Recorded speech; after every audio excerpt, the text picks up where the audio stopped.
च पिता त्वमेव त्वमेव बन्धो च सखा त्वमेव त्वमेव वेदां द्रविणं त्वमेव त्वमेव सर्वं मम देव देव। ओम श्री परमात्माय नमः। माघ मास शुक्ल कृष्ण पक्ष की षष्ठी एकादशी का महात्म्य। युधिष्ठिर ने पूछा, जगन्नाथ श्री कृष्ण आदिदेव जगतपते, माघ मास के कृष्ण पक्ष में कौन सी एकादशी होती है, उसके लिए कैसी विधि है तथा उसका फल क्या है? महाप्राज्ञ कृपा करके ये सब बातें बताइए। श्री भगवान बोले, नृपश्रेष्ठ सुनो, माघ मास के कृष्ण पक्ष की जो एकादशी है वो षटतिला के नाम से विख्यात है, जो सब पापों का नाश करने वाली है। अब तुम षटतिला की पापहारिणी कथा सुनो, जिसे मुनिश्रेष्ठ पुलस्त्य ने दार्ढ्य से कहा था। दाल्भ्या ने पूछा, ब्राह्मण, मृत्यु लोक में आए हुए प्राणी प्राय पाप कर्म करते हैं, उन्हें नरक में न जाना पड़े, इसके लिए कौन सा उपाय है, बताने की कृपा करें। पुलस्त्याजी बोले, महाभाग, तुमने बहुत अच्छी बात पूछी है, बतलाता हूँ, सुनो। माघ मास आने पर मनुष्य को चाहिए कि वह नहा धोकर पवित्र हो, इंद्रियों को स्वयं में रखते हुए काम, क्रोध, अहंकार, लोभ और चुगली आदि बुराइयों को त्याग दे। देवादिदेव भगवान का स्मरण करके जल से पैर धोकर भूमि पर पड़े हुए गोबर का संग्रह करे, उसमें तिल और कपास छोड़कर 108 पीढ़ियों का बनाए। फिर माघ में जब आद्रा या मूल नक्षत्र आए तब कृष्ण पक्ष की एकादशी करने के लिए नियम ग्रहण करे। भली भांति स्नान करके पवित्र हो शुद्ध भाव से देवादिदेव श्री विष्णु की पूजा करे। कोई भूल हो जाने पर श्री कृष्ण का नामोच्चारण करे। रात को जागरण और होम करे।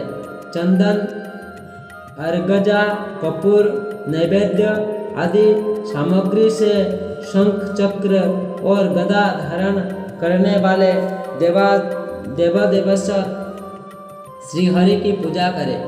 तत्पश्चात भगवान का स्मरण करके बारंबार श्री कृष्ण नाम का उच्चारण करते हुए कुहड़े, नरियल अथवा बिजोरे के फल से भगवान को विधि पूर्वक पूजकर अर्घ्य दे।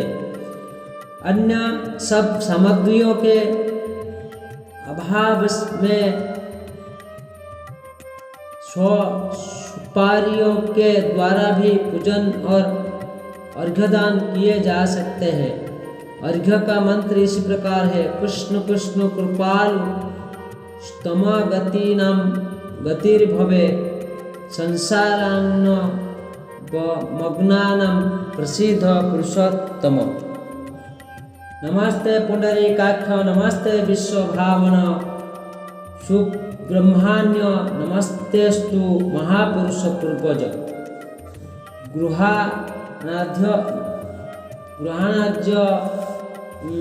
मया दंतं लक्ष्म्या सह जगतपते। सच्चिदानंद स्वरूप श्री कृष्ण, आप बड़े दयालु हैं।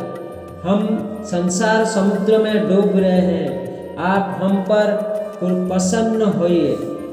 कमल नयन, आपको नमस्कार है। विश्व भावन, आपको नमस्कार है। ब्रह्मर्ज महापुरुष के पूर्वज, आपको नमस्कार है।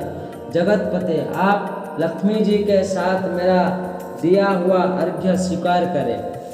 तत्पश्चात ब्राह्मण की पूजा करे, उसे जल का घोड़ा दान करे, साथ ही छाता, जूता और वस्त्र भी दे।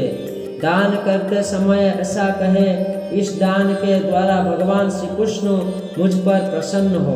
अपनी शक्ति के अनुसार श्रेष्ठ ब्राह्मण को काली गोदान करे। द्विजोश्रेष्ठ विद्वान पुरुषों को चाहिए कि वह तिल से भरा हुआ पात्र भी दान करे। धन तिल के बने पर उनसे जितनी शाखाएं पैदा हो सकती है उतने 1000 वर्ष तक वह स्वर्गलोक में प्रतिष्ठित होता है। तिल से स्नान करे, तिल का उबटन लगाए, तिल से होम करे, तिल मिलाए हुआ जल पिए, तिल का दान करे और तिल को भजन के काम में ले। इसी प्रकार 6 कामों में तिल का उपयोग करने से यह एकादशी शक्तिला कहलाती है, जो सब पाप का नाश करने वाली है।